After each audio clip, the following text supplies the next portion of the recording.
পরকীয়ার শাস্তি কি? পরকীয়ার শাস্তি হচ্ছে ইসলামের সবচেয়ে ভয়াবহ। দেখুন, বিবাহিত মানুষ যদি জেনায় লিপ্ত হয় শাস্তি কি জানেন তো? ইসলামের যত দণ্ডবিধি আছে, যত শাস্তি আছে, এর ভিতরে সবচেয়ে মর্মান্তিক, সবচেয়ে মর্মন্তুদ, সবচেয়ে ভয়াবহ শাস্তি হলো পরকীয়ায় লিপ্ত হলে, অর্থাৎ বিবাহিত নারী পুরুষ জেনায় লিপ্ত হলে পাথর মেরে নির্মমভাবে মৃত্যুদণ্ড কার্যকর করার কথা শরীয়ত বলে। কেন? আমরা অনেকে হয়তো মনে করি দুজনে খুশি মনে করেছে একটা অন্যায় কাজ, শাস্তি হতে পারে, অন্যায় করেছে সেজন্য, তাই বলে মেরে ফেলতে হবে? এত বড় কি অন্যায় করেছে? দেখুন, পরকীয়া, সমকামিতা, এই অপরাধগুলোর শাস্তি কেন মৃত্যুদণ্ড ইসলাম রেখেছে জানেন? এর অনেক কারণের ভিতরে একটা কারণ এটা যে পৃথিবীতে মানব সভ্যতা, মানুষের অস্তিত্ব টিকে থাকবে বৈবাহিক সাধারণ প্রক্রিয়ার মাধ্যমে।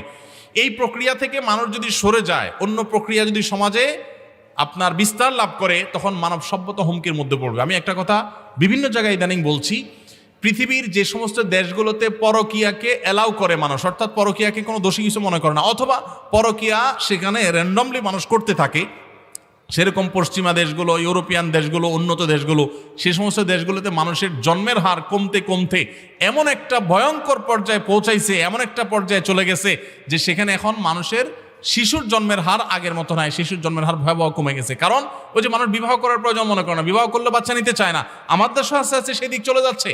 এই জন্য পরকীয়াকে ইসলাম সবচেয়ে কঠোর অপরাধ হিসেবে দেখে, এর শাস্তি অত্যন্ত ভয়াবহ। এই জন্য বৈবাহিক সম্পর্ক আছে, আপনি পরকীয়া লিপ্ত হয়েছেন, আল্লাহর কারণে আপনি সবচেয়ে বড় আসামি। আল্লাহ আপনাকে বৈবাহিক হালাল উপায়ে আপনার যৌন আকাঙ্ক্ষা পূরণের ব্যবস্থা রেখেছেন, তারপর আপনি অন্যায় লিপ্ত হচ্ছেন। আমাদের সমাজে আজকাল নাটক সিনেমার মাধ্যমে পরকীয়াকে সহজীকরণ করা হচ্ছে, এটাকে স্বাভাবিক করা হচ্ছে, এটাকে মানুষ দোষী কিছু মনে করে না। ইন্ডিয়ান সিরিয়ালগুলো দেখে দেখে মানুষ পরকীয়া শিখছে। পুরুষরা মহিলাদের সাথে ইনবক্সে, মেসেঞ্জারে ইটিস পিটিস করছে, আপনি অন্য মহিলার দিকে তাকাচ্ছেন, সেটাও এক ধরনের আপনার বিবাহিত মানুষ হয়ে অন্যায় করার ক্ষেত্রে জঘন্য অন্যায়। আবার মহিলা মানুষ তিনি একই কাজ হয়তো করছেন গোপনে, প্রকাশ্যে, বিভিন্নভাবে। আল্লাহ তাআলা আমাদের সবাইকে গুনাহ থেকে বেঁচে থাকার তৌফিক দান করুন।